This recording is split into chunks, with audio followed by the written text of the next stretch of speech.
Hello, this is me waving hello. I am Nick. I am a student of the classical studies. I am an armchair linguist. I am a novice claromancer, a lover of books. I'm a bookaholic. If you can't tell by the book, I can't point because it's all reversed on my screen. The books here behind me, and I have this bookshelf and a bookshelf there and a bookshelf over there. Um, I've posted videos like sporadically to YouTube in the past, but I want to start to make a more constant and consistent presence here on YouTube. I would like to document my thoughts and interests and things that I think are cool and that people should know more about. So to start off with, I am an enthusiast of ancient cultures. I have around, for example, I have 10 books about the Celts on my bookshelf and dozens of other history books. I actually have multiple history shelves, one of which is behind me. This shelf right here, that's a history shelf. Um, but I have numerous books that don't fit. I have three bookcases, different shelves, numerous books, because I like broadly sort them into categories without much true organization, like ancient history, biography, Shakespeare, right? So I've been doing a ton of. This is what I want to like make this video about, right? I've been doing a lot of research these past few weeks, when time permits, on Old Frisian, a language that was spoken by the Frisians in the Middle Ages. And I bought a really expensive book. The book was like $200, or I could buy the PDF for $54. So I bought the PDF, and then I paid to have it printed because I mean I own it, right? It's legal, um, and that's so. But $50 is still a lot for especially for me on one book. So it's expensive for me, right? So I bought a really expensive book, and it comprehensively covers the grammar. It shares history. It has text in the language, and I am having a blast. But it's funny because I'm actually going to school for ancient history, right? Greece and Rome, and Old Frisian is medieval, right? And the reason for this is, or for my strangely tangential obsession, is that I chanced upon a video where a man was speaking in various Saxon languages, and I thought those languages were some of the most beautiful sounding languages I had ever heard. I also, on occasion, I go to this YouTube channel called WikiTongues, which it's like a channel where people go to share, or they they record people speaking in their native language, right? And then they have subtitles in English, and you can just hear all these different languages being spoken. Like they have Welsh, they have Irish, and they've got all kind of Finnish, all kinds of languages, and they have Frisian, right? And so I was on WikiTongues. I listened to the Frisian video because I love their videos, right? So I listened to the video of Frisian, which is a modern language, and I was bewitched.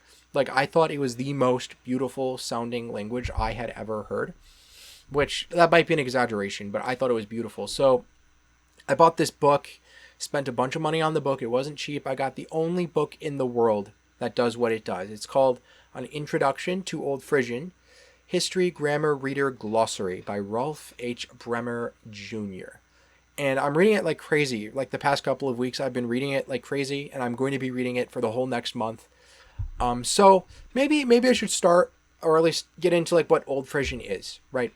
So it's the language that was spoken in northern Germany, Denmark, and the Netherlands in the High Middle Ages. It is a Saxon language because it stems from, so its proto-language was Anglo-Frisian, which is also the proto-language that English came out of. And Anglo-Frisian, because Old English is called, sometimes it's called Anglo-Saxon, or it used to be. But Anglo-Frisian comes from West Germanic, right?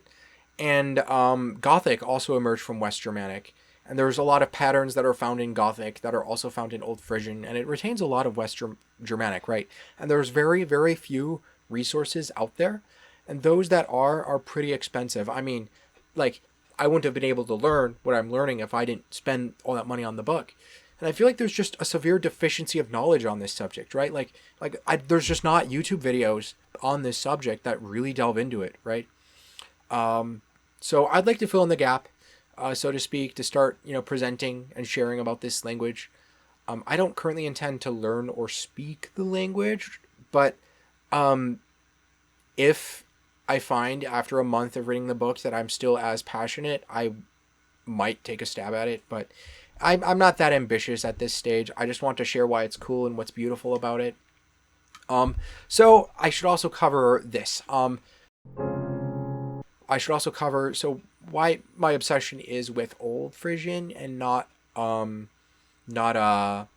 Frisian, right? Because Frisian's a modern language. It exists to this day.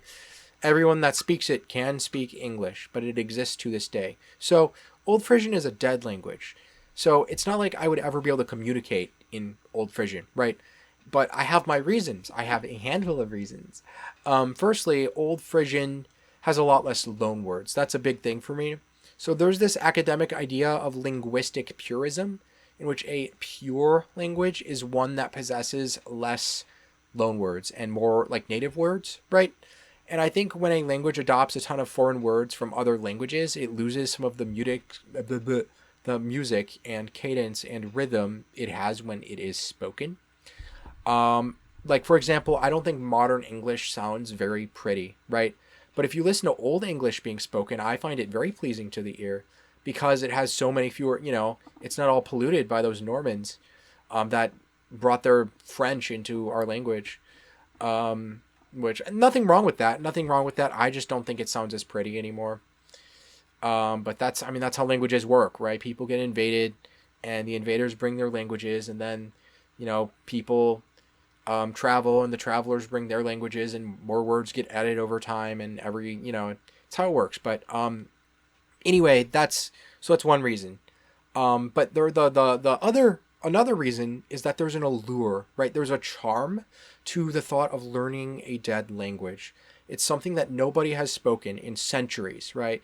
And the knowledge that I have the power to learn this language if I so desired and if I felt so compelled, that I could probably get to the point where I could think in this language. It has such an allure to it. It's a very seductive thought. Like, I don't know how else to put it. There's a charm, right?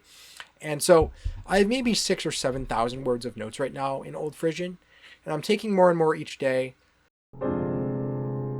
My plan is to make a series of videos that cover like different grammatical quirks and concepts and like history of Old Frisian and how they work and what makes them cool and unique. So I want to write like a series of posts on the topic, not on YouTube, over the course of November. And then by the end of November, I want to start releasing videos in installments on these posts that cover various grammatical things like phonemes, mutation, declension, gemination, stuff like that. And also like maybe like what's the word? Etymology too. Yeah, etymology. So I want to give myself a little bit of clout here. I don't have any clout. That's bottom of the line. I'm not a linguist. I'm an armchair linguist. I'm not a linguist, right? I don't have, I'm not going to school for linguistics. However, I do have some linguistic experience. I took 2 semesters of Latin in university, and I completed the Latin Duolingo course, and when I finished my second semester, before I started the Duolingo course, I wasn't like anywhere near to proficient because I was scatterbrained. I was a scatterbrained student. I'm sure professors hate having scatterbrained students, but after completing the Duolingo course, like I could feel it all working in my head, and I was like dangerously close to being able to think in Latin. Like some of my thoughts would be in Latin and some would be in English, and sometimes I would just start like forming sentences and words in my head in Latin, and that was really cool, right? But I have let it go to rust over a course of several years. It's so rusty right now. Like I don't even remember my declensions. And there's a reason for this, right? So I, in my opinion, to me personally, in my subjective experience, I do not find Latin to be a beautiful language, right? I don't feel compelled to learn it. It's just the way it sounds. It's just not very beautiful. You can do really cool things in Latin, right? Because it's so inflected. You can do really cool things, but it just doesn't have the music to it. And it's just Latin, right? Old Frisian is gorgeous. Latin is just Latin. And it doesn't just satisfy like the aesthetic impulse within me. Ecclesiastical Latin is not what I learned. I learned classical Latin, and ecclesiastical Latin sounds nicer in my opinion, but it doesn't appeal to me as much because it's not what the Romans spoke. or would have found intelligible. So that's it. That's it. I also want to share about history, right? There's so many interesting things about history that people just don't present on or talk about very much. Like, so many people talk about Julius Caesar, Alexander the Great, Plato, just all these different people in history. But there's many subjects that they don't get the attention they deserve. That's the best way to put it. So I also want to share about the Celts. I think I'll make a whole series about the Celts because the Celts are awesome. Celts are awesome. Celts are awesome. Scythians are cool too. So prepare for content. Prepare for content. Oh, also check out my watch. It's yellowed with age, I believe. It's from the Soviet Union. All right, cool. Well, thanks.